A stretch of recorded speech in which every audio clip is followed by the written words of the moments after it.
O Flávio Bolsonaro, no ano que eu prendia policial traficante, ele andava com policial bandido. Ele andava com o Adriano da Nóbrega. Eu prendi gente como Adriano da Nóbrega. O Flávio condecorava e fazia rachadinha com os parentes deles. Essa é a minha diferença pra eles. Eu tenho essa experiência. Experiência de ser homem. Experiência que eles não têm. A realização é conseguir 119 milhões de doações do Daniel Vorcaro pra fazer um filme. Vocês acham que isso cola?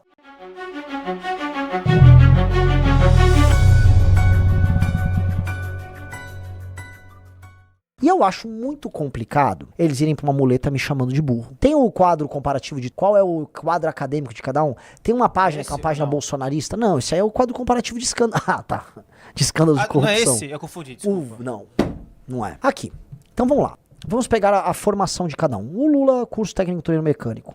Isso descredibiliza o Lula? Eu vou repetir uma coisa aqui. Não descredibiliza o Lula. O que descredibiliza o Lula foi ter defendido políticas públicas ruins no governo dele, fazer parte de um partido que defende ideias ruins e autoritárias pro Brasil, e, na prática, ao longo da vida dele, por exemplo, se gabar de nunca ler. O Lula nunca leu livro e sempre se gabou, não consigo ler um livro, não gosto de ler livro. O Lula é um sujeito que é ignorante. Dito isso, o Lula é um líder político muito hábil. E para ser um líder político muito hábil, ele nunca precisou desse diploma. Então quem reduz as coisas a isso, tá fazendo caca. Aí vamos lá, Augusto Cury, graduação em medicina na FAMERP, depois fez pós em psiquiatria, tá tudo ok ali. Romeu Zema, bacharelado em administração na GV, tudo ok. Trabalhava com o pai, trabalhava na empresa do pai e do avô, veio pra São Paulo estudar na GV. É isso que se espera dos filhos da elite. Vão estudar em escolas de elite pra se formar, pra administrar as empresas dos pais. Tá tudo ok com o Zema. Ronaldo Caiado, graduação em medicina na Unirio. Boa faculdade que o Caiado fez. Especialização em cirurgia de coluna, acho que ele é ortopedista. Ó. Pronto, tudo bom com o Caiado. Flávio Bolsonaro, bacharelado em Direito, aonde? Universidade Cândido Mendes. Ela foi boa nos anos 80. Flávio fez isso nos anos 2000. Isto quer dizer que a formação acadêmica de um ou de outro viabilizou ele ser melhor ou melhor politicamente? Não. Você consegue pegar padrões dizendo que uma pessoa que entra em um espaço de elite, uma universidade de elite, ela pode ser mais qualificada para ocupar espaço? Sim. Porque, em geral, uma pessoa que passa numa universidade de elite, pode ser nos Estados Unidos, em Harvard e tal, ou aqui, denota que a pessoa tem inteligência, teve disciplina para entrar naquela faculdade. Dali em diante, ela vai construir a vida dela e a carreira dela. E os fatos e sua construção, não só acadêmica, mas profissional e pessoal, falam por si. O Renan, que eles estão colocando nesse quadro, é ensino médio completo. Você percebe que é uma malandragem aí, porque não é ensino médio completo, é ensino superior incompleto. Mas tudo bem, eu não ligo pra isso. Porque eu não ligo pra isso. Isto pra mim é nada. Diferente deles, eu passei na faculdade mais difícil de entrar. E aí eu faço a recomendação pra todos os fãs do Flávio Bolsonaro, para os demais aí, todos. Se você quer me criticar, antes de tudo, eu vou pedir pra você aplicar. Sério, eu vou imprimir, vou deixar à disposição. Faça a prova da FUVEST de 2002, que eu passei, e passe da nota de corte. Faça a prova. A gente aplica pra você e passe da nota de corte. Depois a gente dá as provas da segunda fase de passe. É o vestibular de humanas. Não sei como é que tá hoje. Mais difícil do Brasil era passar no Largo São Francisco naquela época. Eu passei. Fui estudante e larguei pra trabalhar. Eu larguei pra trabalhar. Primeiro pra trabalhar com a minha família. Eu larguei a faculdade pra trabalhar. E aí querem me desabonar por conta disso. Não vai rolar. O Flávio Bolsonaro, formado na Cândido Mendes. Você desculpa, Flávio. Qualquer um entra na sua faculdade. Qualquer um se forma ali na Cândido. Com todo respeito à turma da Cândido Mendes.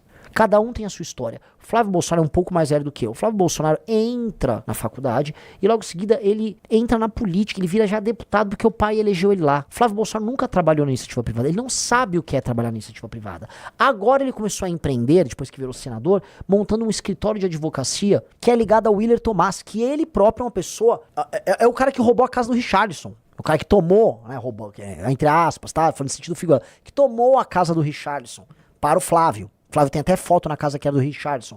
É o cara que andava com o Everson Rocha, parceiro do Everson Rocha, que é o cara do escândalo do INSS. Qual é a experiência profissional do cara que eles defendem? Flávio? É esta. Ganhou uma eleição, fez rachadinha no gabinete, se apropriou de dinheiro via peculato e construiu uma carreira comprando casas. É só pegar as matérias comprando casas. E não desenvolvendo nada, não desenvolveu pensamento. Tentou montar um partido político, o Flávio Bolsonaro, e tem gente que vem diminuir, gente, o feito que é montar um partido político num país como o Brasil. Nós fizemos isso e eles não conseguiram, estando no poder não conseguiram, nós conseguimos. O que resta pra eles é falar assim, o sistema deixou, o sistema. Prove que nós somos beneficiados. O relator do montagem do nosso partido foi o André Mendonça, nomeado pelo Bolsonaro. Tá? Essa tentativa de desconstrução é tola, e não vai rolar. Agora a gente tem que falar então de feitos pessoais. Temos que comparar os feitos pessoais. Todo mundo que tá aqui tá concorrendo não para ser um funcionário do governo ou ir trabalhar numa empresa. Todo mundo está concorrendo para ser o líder de um país. Então nós temos que olhar para a capacidade de organização, liderança, capacidade moral, honestidade, capacidade de articulação de pessoas e articulação de ideias no Brasil. E neste ponto, se eu comparo eu com os demais, não tem comparação. Primeiro que no período de faculdade eu já fiz política acadêmica e larguei para ser empresário. Minha carreira como empresário não foi assim no easy, do tipo, com todo respeito ao Zema, tá, que trabalhou na empresa dos pais. O Zema trabalhou na empresa dos pais e tá tudo ok, tem nada de errado, ele tem mérito ali na empresa. Ou o Caiado, que também é herdeiro, a família dele foi dona de Goiás por muito tempo. Tem mérito, não tô diminuindo. Eu resolvi jogar no nível muito hard, que é pegar empresas em dificuldade e ajudar a recuperá-las. Eu e meu pai eu tocava algumas, eu tocava outras. Uma que eu toquei, que é o caso da Martim. Vocês ficam puxando, o Renan tem processo. Martim Artefatos de Metais, uma empresa de portas e janelas de aço que havia em Jundiaí. Eu peguei essa empresa fechada, funcionário sem receber por 5 meses, sindicato na porta não deixando. Eu fui o cara que chamei os funcionários e falei, eu vou precisar que vocês comecem a trabalhar. A gestão anterior tinha emitido duplicata fria contra os próprios clientes. Os clientes estavam todos bravos. Eu convenci os clientes que eu ia recomprar as duplicatas frias. Precisava que os funcionários voltassem a trabalhar. Falei, cara, vamos vender a primeira produção. Conto com vocês, vamos pra cima. Trabalhamos, o sindicato não veio deixar. Arrumei briga com o sindicato no mesmo dia. Coloco a operação pra funcionar. Boto dezenas de pessoas pra voltar a trabalhar, que não estavam trabalhando. A empresa volta pro mercado, volta a fornecer. Começa a pegar contratos fornecendo para construtoras que trabalhavam Minha Casa Minha Vida.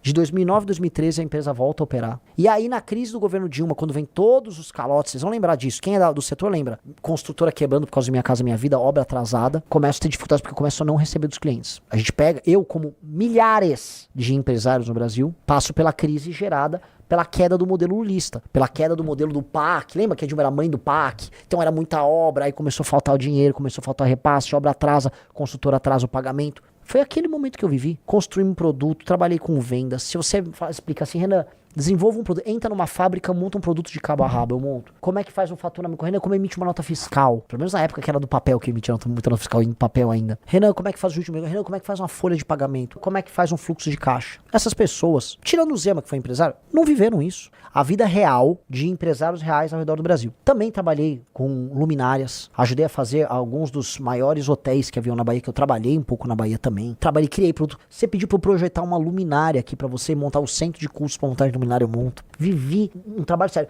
Ao longo desse período todo, eu trabalhei e contratei centenas e centenas de pessoas. Do ano de 2000 e... vamos botar 2006, 2007, mas especialmente 2007 até 2012, 2013. Até que há um evento que muda toda a minha vida. E aí antes que alguém fale, mas isso é verdade ou mentira?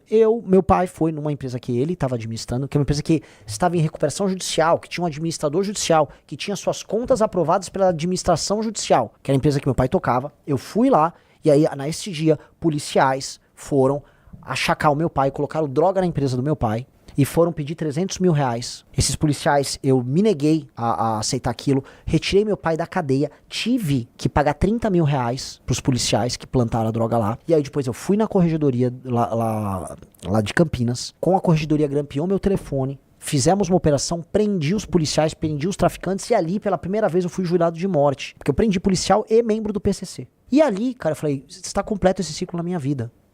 E ali eu entro pra política. Eu entro pra política já com problema com o petismo. Eu tinha briga com o maior juiz trabalhista e mais canalha do Brasil. Sabe que é o juiz trabalhista que ia atrás de mim? Quando fala, o Renan tem processos trabalhistas. É desse cara aí, ó. Robin Hood de Jundiaí é um radical da justiça trabalhista. Com o argumento de fazer justiça social, magistrados como Jorge Luiz Sotomayor beneficiam poucos e prejudicam de milhões de trabalhadores. Este cara aí, que é um juiz petista, que escrevia pra Carta Capital, que tem um livro publicado sobre como basicamente fazer justiça social dando decisão trabalhista. Esse era o juiz que foi meu professor na faculdade e juiz na região lá de Jundiaí em que eu trabalhava. Olha a desgraça, olha o período que eu vivi. Presta atenção, Rizão. Eu vivi num período que, na faculdade, os alunos faziam greve, eu lutava contra aluno grevista, e o professor que incentivava a greve de estudante era esse professor, que é um radical de extrema esquerda. Tá aqui, ó, solta uma hora. Em maio deste ano, uniu-se outros professores. Olha aqui, ó. Em 2003, esse é o juiz. Quando a Volkswagen anunciou que demitiria 3 mil funcionários devido à crise que enfrentava, Sotomayor ajudou a escrever um manifesto que conclamava os brasileiros a não comprar carros da montadora alemã. Em maio deste ano, uniu-se a outros professores e alunos da USP numa greve contra a demissão de metroviários que haviam feito uma paralisação, julgado abusivo em abril. Quem entrou na USP em 2003? Direito na USP. Meus problemas com esse cara começaram aí. O cara que fechou inclusive a empresa do meu pai foi esse cara. E botou todos os funcionários na rua. O pior juiz trabalhista do Brasil. Um comunista, um radical de extrema esquerda. Eu encontro ele na faculdade, tenho primos que na faculdade, eu reencontro este cara anos depois na atividade produtiva. A pessoa que me motivou a ser de direita, diferente desses Bolsonaro vagabundos, que são vagabundos, que ser direitista era fazer rachadinha com miliciano no gabinete, que era isso que eles faziam, é roubar dinheiro público com um bandido que era assassino de aluguel de bicheiro, que é o Flávio Bolsonaro. Eu me tornei de direita enfrentando esses caras quando eu ainda era fazia faculdade. Quando eu fazia faculdade com os jovens, com os melhores estudantes de direito do Brasil, porque era esse espaço que eu pertencia, não era o espaço do Flávio. Com todo o respeito às pessoas que fazem outros e que podem ser profissionais melhores. Mãe, tem muito profissional melhor formado na PUC do que formado na USP. Tem muito profissional formado em outros. Mas ali naquele momento, eu tava com uma nata conhecendo gente brilhante. Essas pessoas que eu conheci, eu tava enfrentando a nata do PT. No momento que o PT chegou ao poder, o PT assume o mandato, o Lula, em 2003. Olha aqui, ó. Olha pra quem escreve no Brasil 247. Eu enfrento o petismo e eu construo coisas, enquanto todos esses caras eram só uns vagabundos, não estavam fazendo nada da vida deles. Ninguém vai me descredibilizar por conta disso.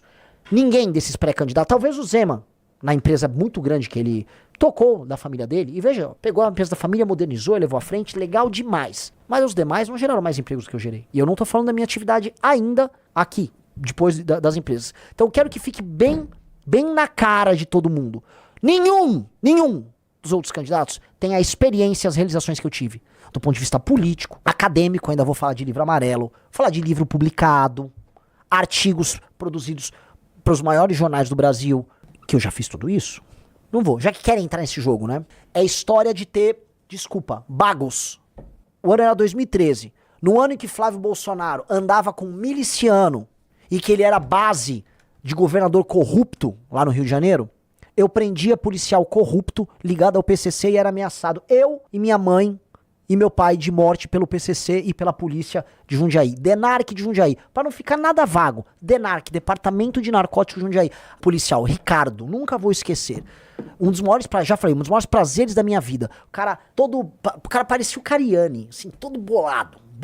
O cara é uma montanha de músculo. Esses caras entram armados e dão um mata-leão no meu pai, cara. Imagina você ver uns caras botarem droga no lugar que você trabalha e os caras darem um mata-leão no teu pai e levar teu pai detido. Cara, você não sabe a situação horrível de impotência que você tem. Eu ter prendido esse cara e quando eu vejo ele na audiência ele tinha murchado, porque não tinha como, né, tomar, sei lá, trembolona na cadeia. Puta, cara, é um prazer do cacete. É um prazer que, desculpa, nenhum deles vão ter. Nenhum dos outros pré-candidatos a presidente vão ter a experiência que eu tive de prender policial ladrão e traficante. Eu já aprendi. Não como policial, mas como civil que eu sou. Como cidadão. Cidadão que teve bola e que arriscou a vida enfrentando traficante, enfrentando policial. E não é historinha. O processo existe e já que gosto de ficar falando de processo meu, vou mostrar com todo o tesão do mundo. O Flávio Bolsonaro, no ano que eu prendia policial traficante, ele andava com policial bandido. Ele andava com Adriano da Nóbrega. Eu prendi gente como Adriano da Nóbrega. O Flávio condecorava e fazia rachadinha com os parentes deles. Essa é a minha diferença pra eles. Eu tenho essa experiência. Experiência de ser homem. Experiência que eles não têm. Não têm. Eu honrei meu pai. O pai do Flávio Bolsonaro, o Jair, foi desonrado e destruído. Eu honrei o meu pai. O dia que meu pai morrer, e eu for enterrar meu pai, eu vou olhar pra ele e saber que eu não decepcionei ele, sabe? Isso faz muita diferença. Eu sou esse cara. Vocês não têm como comparar. Assim como vocês não têm como comparar a faculdade que o senhor Flávio Bolsonaro fez com a faculdade que eu entrei, não tem comparação. Minha faculdade fez mais de 9 presidentes da República e vai fazer o 10º aqui, tá? Flávio não fez ninguém. Diz com todo respeito ao pessoal da faculdade do Flávio, que nem existe mais. A minha tem mais de 100 anos. Mais de 100 anos. Ela e a lá de Recife, lá de Pernambuco. Não comparem. Não comparem. Nós não jogamos o mesmo jogo. Nem em caráter, nem em coragem, nem aqui. Fundo o maior movimento político das Américas. Junto pessoas brilhantes. Se você é uma pessoa capaz, você atrai pessoas capazes. Ninguém vai falar que o Kim Kataguiri não tem atributos brilhantes. Pedro Deirô, nosso futuro deputado federal, também não se formou, Riso. Brilhante. Músico de sucesso no mundo inteiro. Gravou com grandes figuras. Um gênio. Uma pessoa autodidata. Fundo com o Pedro Deirô, com o irmão, cineasta, autodidata também, Kim Kataguiri, um grupo chamado Movimento Brasil Livre. Fazemos as maiores manifestações do mundo, derrubamos um governo, publicamos livro, fizemos documentário e dedicamos tudo aquilo que nós fizemos a construir o maior movimento político do Brasil, que enfrentou tudo e todos, que foi estudado. Quantidade de paper, de documento, de estudo em universidades internacionais, mundo afora, querendo estudar o nosso método de trabalho, gigantesco. Anos depois, construo. Vamos falar uma atividade privada que gera emprego, que os caras falam, mas vocês estão crescendo na política, né? Achando que não é um universo concorrido. Não, então fazer uma coisa fora da política. Revista Valete. A segunda maior revista de cultura e política do Brasil só perde para a do Banco Itaú, que é a Piauí. Trabalhos de alta qualidade, intelectuais de alta qualidade, remuneração decente para as pessoas, logística toda de entrega, sistema de vendas virtual, desdobra numa editora de livros. A editora de livros já está vendendo em livrarias espalhadas por todo o país. Foi a única que conseguiu o contrato lá com a turma do Charlie Kirk para trazer o livro do Charlie Kirk pro Brasil. Porrada de funcionário, faturamento muito bom, fatura milhões e milhões todos os anos. Não é uma realização. Para eles não é. E a primeira pessoa a acabar com essas pessoas, com esse argumento vazio, chama-se Olavo de Carvalho, que supostamente era o ídolo deles. Ser deslumbrado perante esses prestígios do exterior é coisa de caipira, gente. Você tem que julgar os trabalhos e as pessoas pelo que elas são realmente, não pelo que os outros falam dela. Por exemplo, é claro que tem mais gente que fala sobre a Marilena Chauí do que fala sobre o Mário Ferreira dos Santos. Então, a Marilena é a grande filósofa brasileira, porque a Folha fala dela, todo mundo fala dela, e do Mário ninguém fala. Filósofo, sobretudo, se julga pelo que ele escreveu, não pelo que dizem dele. Por que no Brasil se dá tanta importância aos títulos universitários? Porque as pessoas não são capazes de julgar as obras, não são capazes de ler as obras e julgá-las, então elas têm que se guiar por um indício externo, pelo que outros dizem. Vira tudo assim, desejo mimético. Eu acho que isso é bom, não porque eu acho que é bom, mas porque o outro diz que é bom. Então, claro, o diploma se torna mais importante do que a substância do pensamento do cara. Então, é um critério que só analfabeto segue, porra. Isso quer dizer que toda essa pessoa que viu, que o Olavo não tem diploma, fala, e eu lá preciso de uma porcaria desse diploma, você tá brincando comigo? Quem vai assinar meu diploma? Vocês? Então, nós estamos num país de gente fraca, gente que não tem personalidade, gente que está sempre se apoiando na patota e precisando da aprovação e do agrado de gente que também não presta. E nós queremos acabar com a corrupção? Meu filho, a corrupção não começa com dinheiro. A corrupção começa na sua mente. Até você ter a chance de roubar dinheiro, vai muito tempo. Mas mentir para você mesmo, mentir para os outros, você pode começar com 10 anos. Nada contra o rigor acadêmico, pessoas que têm uma vida acadêmica, nada contra. Se você quiser construir uma vida acadêmica, o melhor espaço é isso, para uma vida acadêmica. O melhor espaço é um ambiente, por mais doente, complicado que esteja o meio acadêmico no Brasil, mais tomado de um pensamento de esquerda, sei lá, neolítico, antiquado.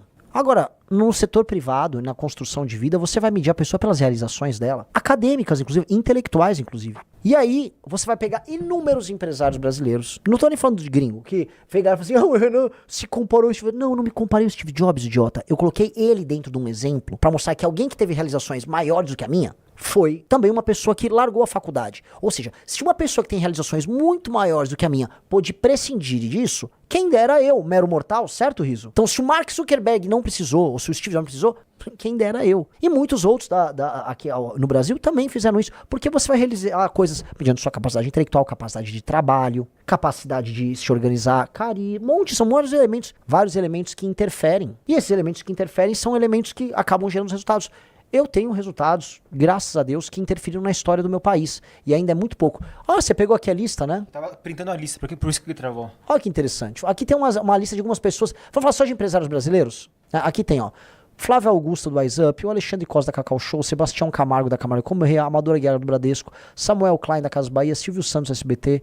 Isso só dos brasileiros. Se eu pegar a lista dos americanos ali, né, é gigantesca. Só que tem, aí eu já vi bolsonarista no Twitter, não, mas esses caras geraram muito. Eu gerei empregos, eu não sou um bilionário como eles, eu nem tô me colocando como bilionário. Até porque a minha comparação aqui não é com o Sam Altman, que montou a OpenAI. É com Flávio Bolsonaro, rachador, formado na faculdade de Cândido, não sei o quê. Não é o termo de comparação. Se eu sou tão incapaz, porque eu sou o único que tem um partido político e posso falar o que eu quiser de todos os outros candidatos e os outros não.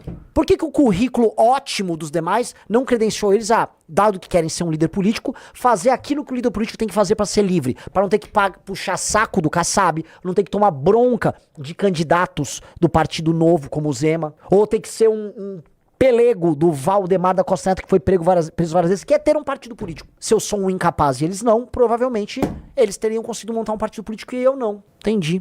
Aí quando eu começo a comparar programas de governo, quem copia quem? Quem tem os projetos? Eu tô adorando, porque agora tá no Twitter e a gente vai responder também. O único projeto, o único plano de governo que esquerda e direita estão fazendo críticas é o nosso, porque é o único plano de governo. Eles só podem se deitar e se debruçar sobre um plano porque só existe o nosso. E ainda a gente deu um resumido lá pro TSE que eles têm à disposição. A gente vai publicar um livro. Porque não cabia mais. Porque não cabia. Ora, se vocês querem julgar eu pelos meus méritos e eles pelos deles, por que eles que são os bonzões formados não conseguiram o básico? Por que eles não têm um plano de governo, um partido político? Por que eles não criaram um movimento intelectual? Veja, eu subi nas pesquisas gastando muito menos dinheiro do que eles. Foi graças a um movimento intelectual que se refletiu no movimento político.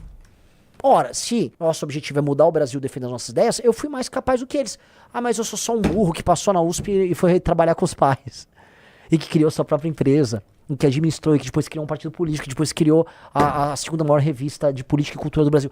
Entendeu, Riz? Eu sou um incapaz. E é isso que os caras querem fazer colar. Não vai colar, brother. Não vai colar porque vocês têm medo de mim. Vocês têm medo do que eu falo. Vocês têm medo das ideias e daquilo que nós representamos. Eles têm medo da gente. E dane-se. Eu posso ter um currículo formado em 200 faculdades e com um monte de pós de não sei o quê. Se eu for inofensivo, se eu for incapaz de construir, nada disso adianta.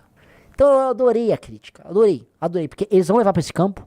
A proposta do senhor Flávio Bolsonaro é dar celular para os outros. Você é mulher, eu vou te dar um celular. Essa é a proposta dele. A proposta da Lula nem existe. A proposta do PT sequer existe para essa eleição. Ele não tem proposta. O Lula tá falando de pé de meia pra eleição. O Lula tá falando, olha só, você vai ter uma energia elétrica de graça. Hello, é isso. E eu não vou reduzir o Lula porque ele não tem diploma.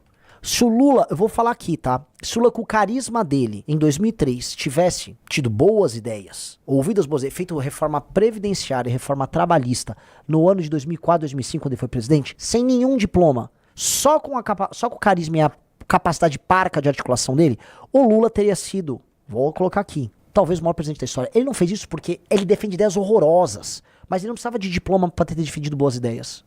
De maneira alguma. Isso precisa ficar claro. O Lula não tem caráter e o Lula defende ideias horrorosas. Mas o Lula poderia, se defendesse as ideias certas, ter passado reformas que o Brasil cresceria em ritmo chinês. Sabe quem tinha muita qualificação acadêmica? Dilma Rousseff. Sim. Sabia disso? Outro que tinha qualificação acadêmica e era um aluno brilhante na minha faculdade, Jânio Quadros. Ambos caíram, né? Você tem outro colega de dificuldade também que foram o Haddad. Michel Temer. Haddad. Oh, meu O Deus, Haddad. o Haddad, é verdade. A Dilma fez Federal do Rio Grande do Sul. Ah, então a Dilma é muito qualificada. Ela é mestre também, não é? Ela tem mestrado. Meu Deus do céu. Queria É isso. levantar isso. Votem na Dilma, galera. Votem na Dilma. Vamos lá, o Rizzo pegou uma lista interessante. Pega ali. George Washington, educação formal, terminou por volta dos 15 anos, formação prática como agrimensor. Andrew Jackson, autodidata, estudou direito por conta própria. Martin Van Buren, aprendeu direito como aprendiz de história de advocacia. Zach Taylor, educação básica esparsa na fronteira do Kentucky. Millard Fillmore, autodidata, depois fundou a Universidade de Buffalo. Abraham Lincoln, cerca de 1 ano de educação formal na vida inteira, advogado autodidata. Andrew Johnson, nunca frequentou escola, aprendeu a ler como aprendiz de alfaiate. Grover Cleveland, estudou direito como estagiário. Harry Truman, último presidente sem diploma, fez curso noturno de direito, mas não concluiu. Eu fico muito assustado, né? Que de repente a direita começou a cobrar uns diplomas, assim, umas coisas que ficou anos criticando. A gente ficou anos falando... os especialistas.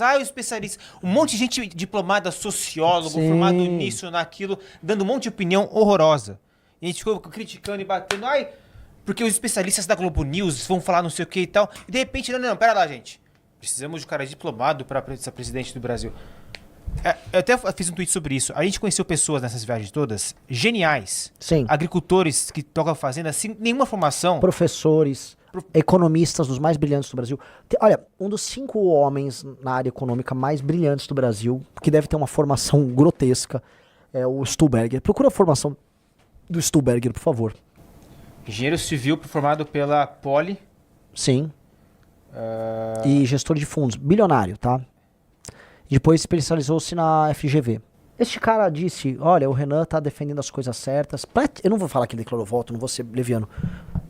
Ele não fez isso com o Flávio. Porque se quer entrar nesse jogo, esse jogo é muito perigoso. Eu tô dando uma dica pros bolsonaristas. Esse jogo é muito perigoso. Porque eu posso levantar uma lista de pessoas com um currículo monumental de instituições brasileiras de fora do Brasil, que não apenas participaram da criação do nosso programa, que é o Livro Amarelo, mas outras tantas que falam, não, o Renan é um candidato melhor. E sabe por que isso é perigoso, o bolsonarista burro? Porque na esquerda também vai ter. Porque a esquerda domina os meios acadêmicos. Vocês realmente querem entrar nesse jogo? É um jogo que vocês só vão perder pra gente e pra esquerda. Não vai nisso, vai ficar feio pra vocês. Vai ficar bem feio, não façam isso. Gostou desse vídeo? Se inscreva em nosso canal e nos ajude curtindo e compartilhando.